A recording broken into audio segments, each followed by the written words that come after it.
What is up, everybody? Welcome to Climb the Ladder for episode 168, presented by Wash Up Network.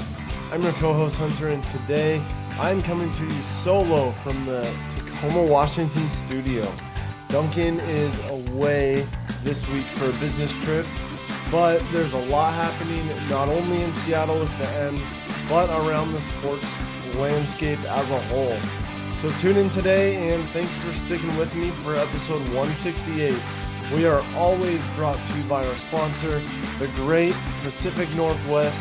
Head on over to thegreatpnw.com and use code CLIMB20 for 20% off your order.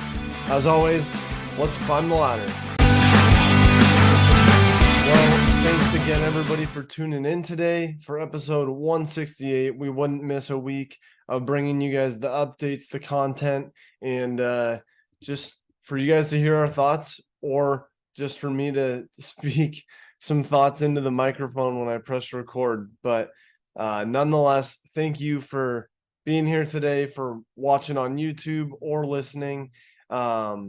Today, basically the format, I'm just going to do some headline grabs and some article reviews just from Twitter, from MLB.com, from the emails that I get, from the articles that I subscribe to. Just weekly blogs, whatever it is, but just bringing you some reactions and just some thoughts. And then we'll end it with some football because 'tis the season. Am I right? So we got to start with the Mariners because there's a lot going on after we came to you guys a couple weeks ago after the 21 win August, which set Mariners history. It was, one of the most recent history records around the league in for recent years as a whole, and just on fire, established themselves at the top of the AL West. And then September comes around and got to keep the foot on the gas. I think that's really the magic equation here, and it hasn't exactly been that way. So just a brief update. As of today is actually an off day for the Mariners, so I know that none of these stats will change while I'm recording this, and hopefully by the time you guys listen to it, it's changed only in the right direction where we want it to go.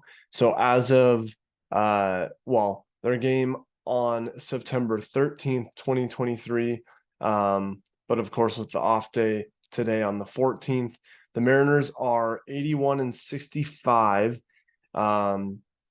So yeah, 16 games above 500, just crazy to look at. The All-Star break, that'll always be wild. I don't know.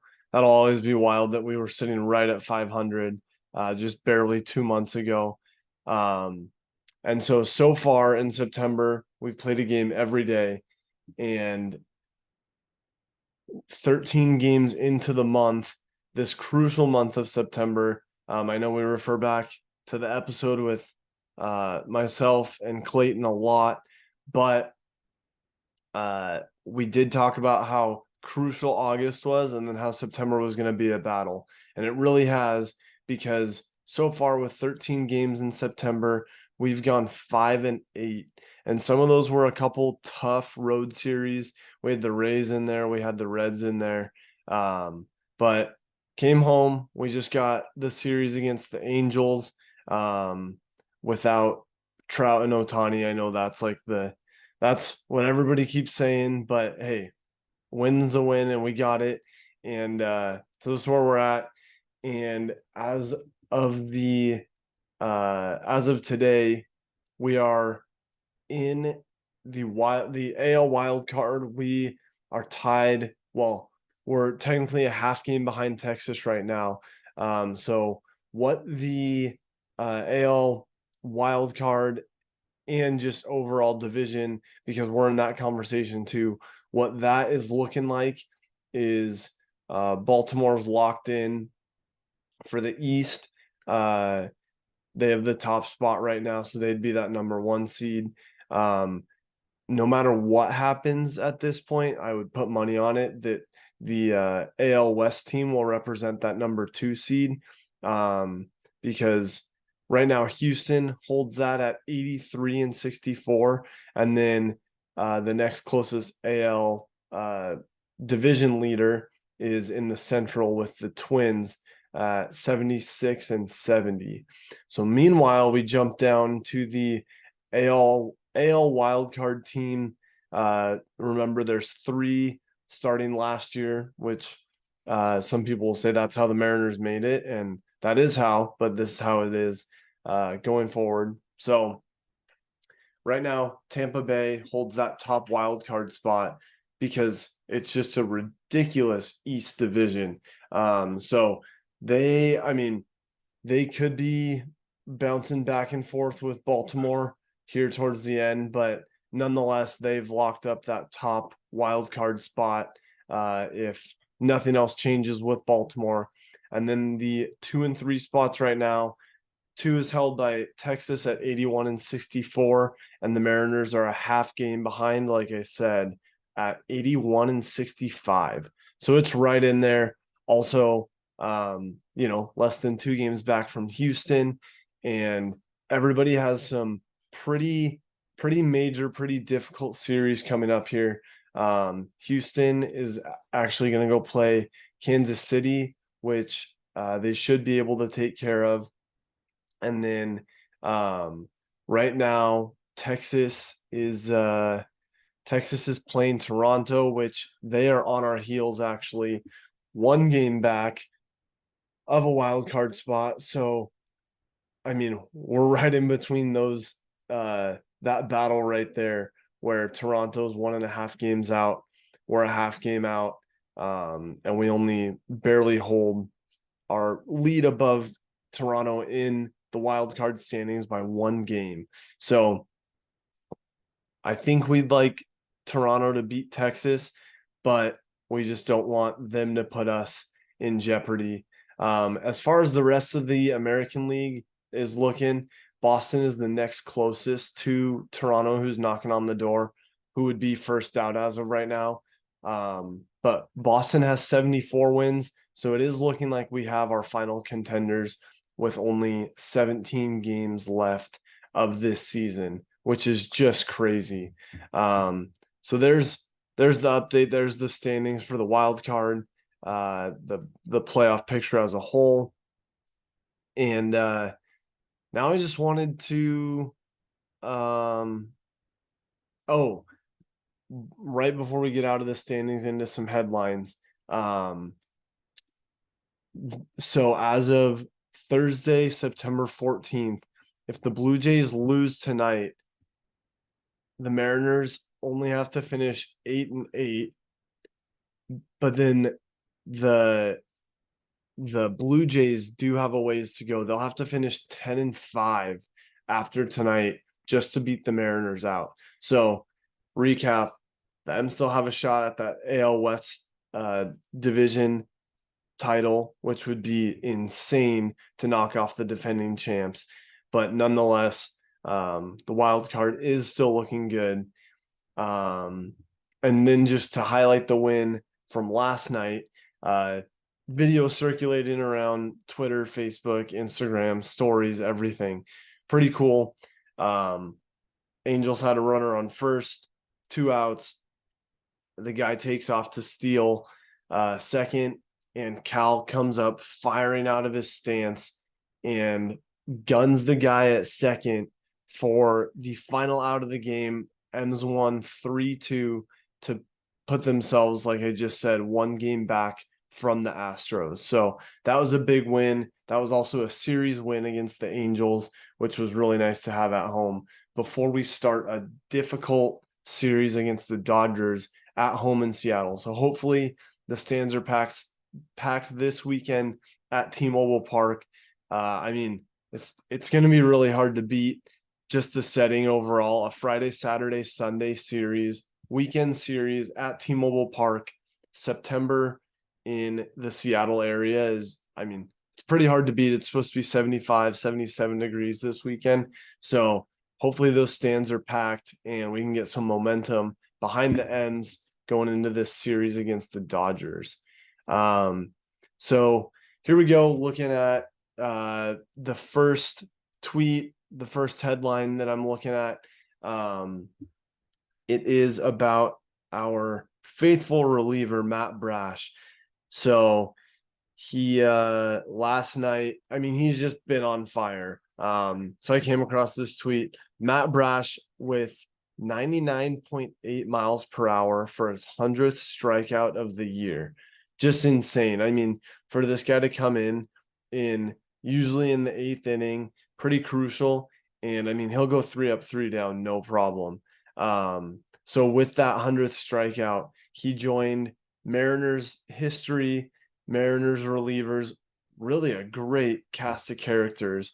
Bill Caudill from the 1982 team, JJ Putz from the 2006 team, which Duncan and I have talked about different Mariners over time, different players. I had him on a lunchbox. Never forget that one on the 2006 team.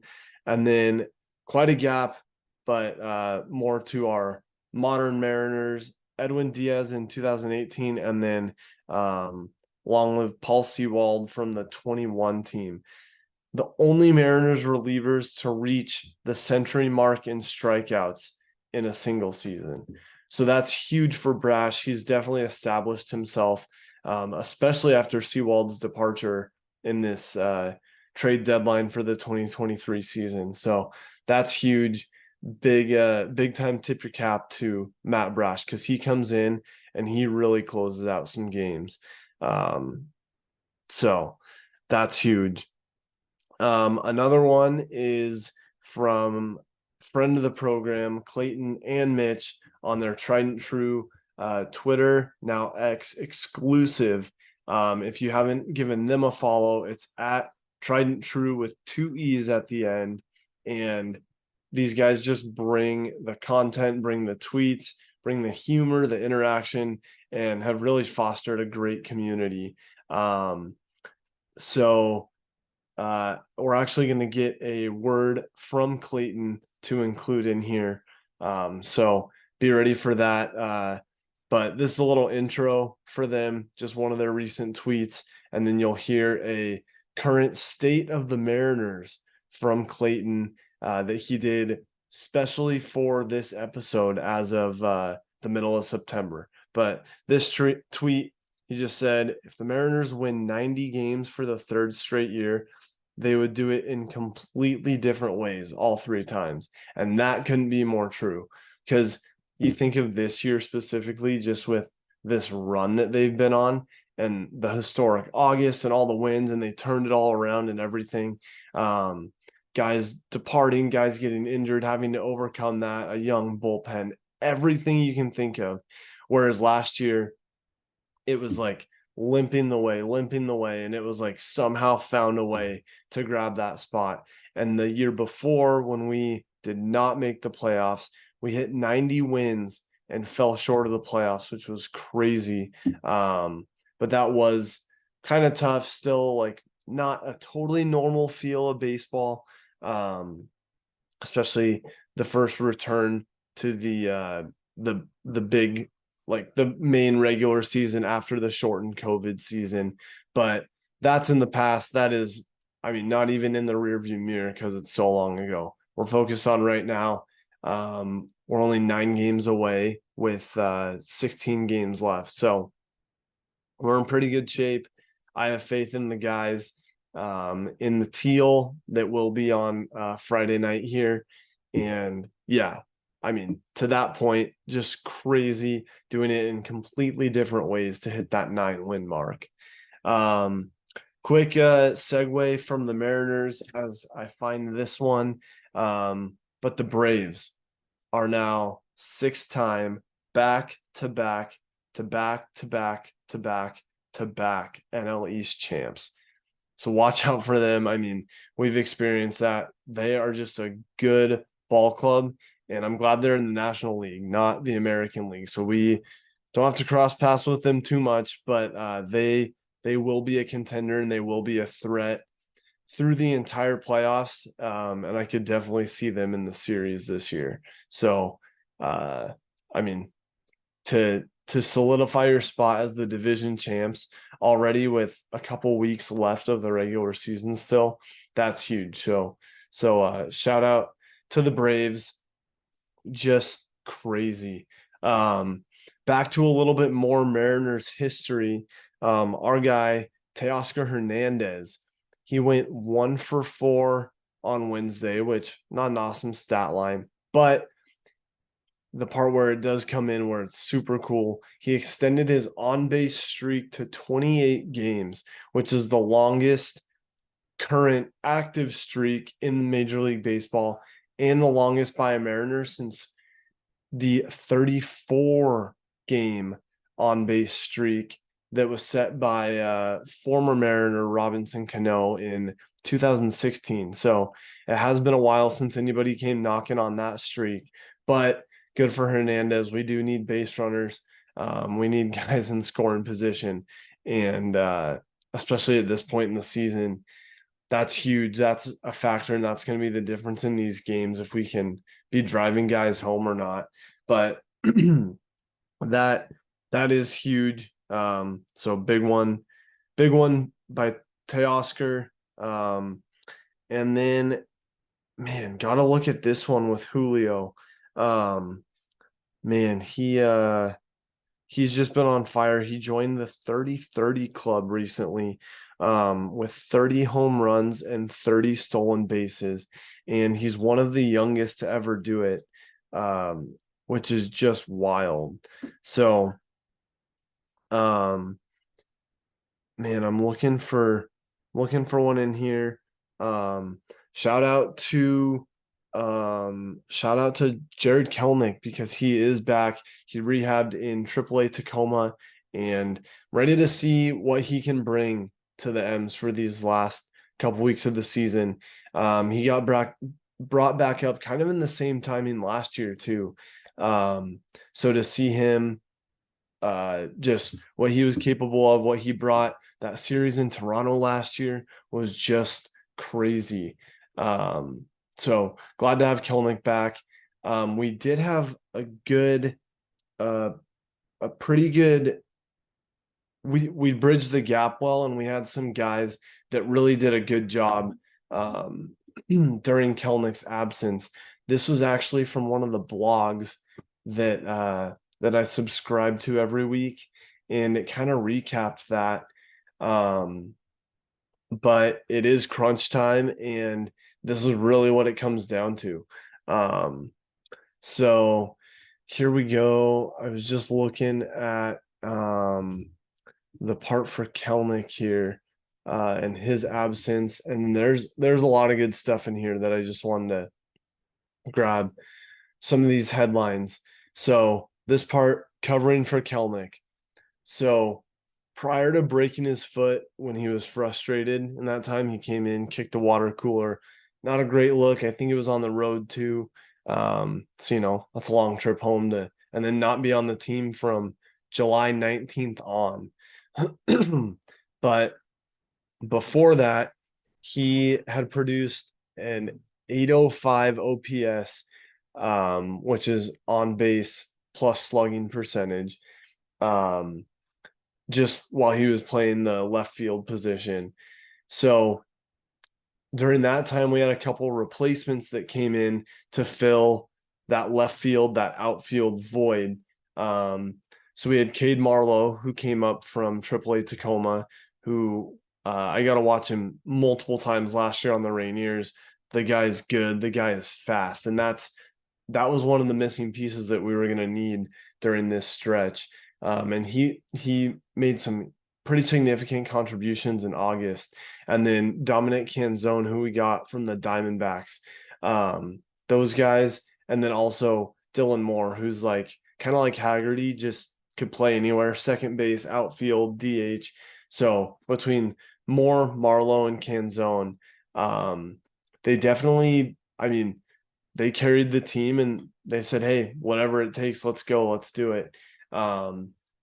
So just in that, looks like it was a 55 game stretch where Kelenic had his absence compared to 69 games before he got injured. So these three guys that made up for this replacement time, their combined collective stat line, they had 189 plate appearances, 5 home runs, 8 stolen bases, collectively hit for a 259 average and a 333 on base percentage. So that was huge to make up for what Kelenic brought to the table for the first, just over half of the season, starting after the All-Star break. So he had, in 69 games, had 269 plate appearances, had 8 home runs, 11 stolen bases, a 273 average, so slightly better, and almost right on par for a on-base percentage with 338. So those guys really bridge the gap when you're missing such a crucial, like really critical part of your lineup in Kelenic. So like I said, really glad to have him back. But hey, it is crunch time. Let's just go through a few things in here that just jump out. And in this race, you can think back to all these things and they're all going to be crucial. Man, speaking of just guys who make a difference, Josh Rojas, who joined the team August 1st, part of that Arizona trade, and has just made a difference. So from the second base position for the Mariners from March to July, whoever was filling the second base position. So previously it was primarily Colton Wong for the M's, and then Moore and whoever else can kind of fill in there.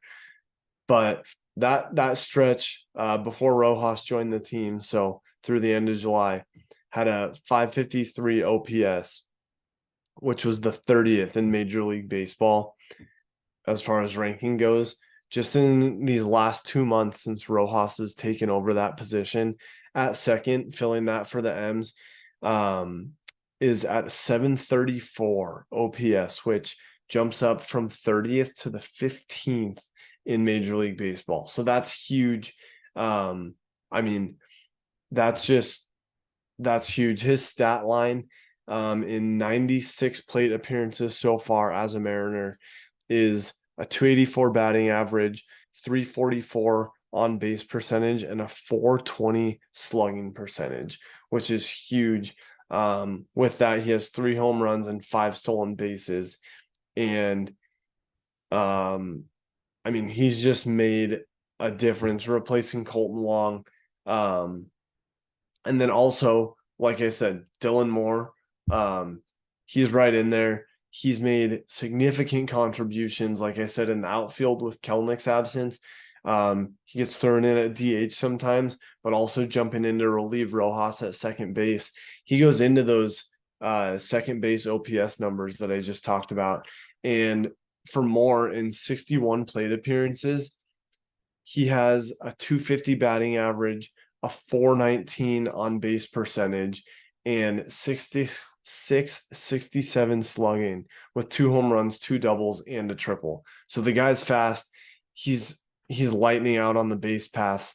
And when he gets there, he's 250. That's doable, and you can get him on base, get him as a base runner. So that's huge. And those guys bringing up that middle infield with the complement of JP Crawford over at short makes for a pretty mean defense. And we're glad to have those guys in that spot right there. One more that I wanted to grab from this article is bases loaded. So what? And there's this perception that the Mariners leave all these guys in scoring position. They can't do anything, and everybody's frustrated. The M's fans are frustrated. They're like, man, we can't score. Well, let's look at some stats on this and how it compares to the rest of the league, because I think a lot of Mariners fans are going to be pleasantly surprised. So just looking at a few categories where the Mariners are top 5 or better, fifth or better around the league with the bases loaded statistics as a whole. So with the bases loaded, the Mariners have 53 hits. That's first in Major League Baseball. They have 13 doubles with the bases loaded. That's second around the MLB. 3 triples, tied for first. And then with bases loaded, we scored 144 runs. That's third best in Major League Baseball. Like these are all good things that prove like, hey, maybe it was like that at one point. Like, wasn't looking so good, guys. Like, got to get better. Well, we've gotten better. We have a 331 average with the bases loaded, which is third. We have a 364 on base percentage, which is second around the league. And right there, like that gets guys home. And yeah, lately maybe we haven't scored when we've needed to, and we've dropped a couple games. But for the most part, to hear those things, those top 5, top 3 stats, and leading a couple of those with the bases loaded, that's good. That's got to give you some confidence behind this very electric, very exciting team. So just wanted to grab some of those headlines, run through those for our Mariners and a couple others from around the league. I do want to jump outside the diamond because it is football season. There's a lot going on, and football is just barely comes in second for us over at CTL. So for anybody who watched the week 1 Monday Night Football game on 9/11, beautiful ceremony in honor, remembering all those who served, who gave their lives, who lost loved ones. Never forget. It was really cool with 2 New York teams, Buffalo Bills, New York Jets. And, Aaron Rodgers, his first time out of the tunnel on the field, running with as big of an American flag as he could without it dragging on the ground at all. That was super cool. The part that was not super cool was when the game started, the Jets' first drive, Aaron Rodgers goes down with a torn Achilles only 4 games into the first drive of him wearing number 8 in that Jets uniform. So that was very unfortunate. It was announced, I think by the end of that night, if not for sure on Tuesday, that he will be out for the rest of the season, and Zach Wilson will get the reins back, which is just crazy. All the speculation is Rodgers done, his final year, blah, blah, blah. Just wild, and sad. You don't want to see anybody get hurt. But man, that's a big one. Got to talk about our own Seahawks. Tough one at home. I went 2 years ago to the home opener, and we lost that one. And we had a home opener this week for the season opener. Lost that one to the Rams, and it was ugly, 30-13. That's not the Seahawks team that everybody expected, especially after a 5-11 Rams team last year. So that team coming out of LA, they were ready. They had something to prove, had a healthy Matt Stafford, which don't count that guy out. I mean, people thought, okay, he's going to come into LA, win a Super Bowl right off, especially after he got hurt last year, and he was hurt bad. He came in and got the job done, which was maybe due to a lackluster defensive operation from the Hawks. I don't know, but we're going to have to figure something out. We're going into a difficult Detroit, a Dan Campbell-led team who, man, he gets them fired up. He coaches a really good football team. So we got to be ready for the flight over to Michigan, and we got to do something with it. We got to show them what we're capable of. Come on, Gino. Like, you got the guys, you got some weapons, receivers, Lockett, Metcalf, and Jigma Smith. Got to use our guys. I mean, that is a good core while everybody's healthy, while we have a running game that we can use. Let's use it. Let's let's get the guys out here. Let's pound the pavement. Let's stay healthy, and we got to find the end zone, man. I don't know where it was. I don't know what was up. But also looking at the college football landscape, Colorado right now is making the news as if they are Oliver Anthony. They're all over. They're going in, taking names. They beat TCU as underdogs, ranked TCU, who former runners up in the national championship game last year. Then they went in as huge underdogs into Nebraska last weekend and took their names. So this week they're keeping it in-house, in-state. It's Colorado Boulder versus Colorado State, who's a Mountain West Conference team that Boise State plays. The over on that one is 61, and I would say that's hard pressed if they don't fly past that. I think that's going to be a great matchup. Deion Sanders has come in, flipped the program on its head from a 1-11 season last year to what they're doing now. So it's huge. It's just exciting for college football with everything changing. Hey, at some point, it's still the game of football. It's still a college football Saturday. You wake up, you get to watch these games, and anything can happen. Like some small school might go and beat an LSU or a Georgia or an Alabama. Like Alabama's already not off to a hot start. And, sorry to say, some people are saying end of the Saban legacy era. Who knows? I don't know enough to say that yet. We'll see how this season goes. But the thing that you got to love, no matter what team you go for, no matter who you're a fan of, is anything can happen in college football. So turn it on Saturday, see what happens.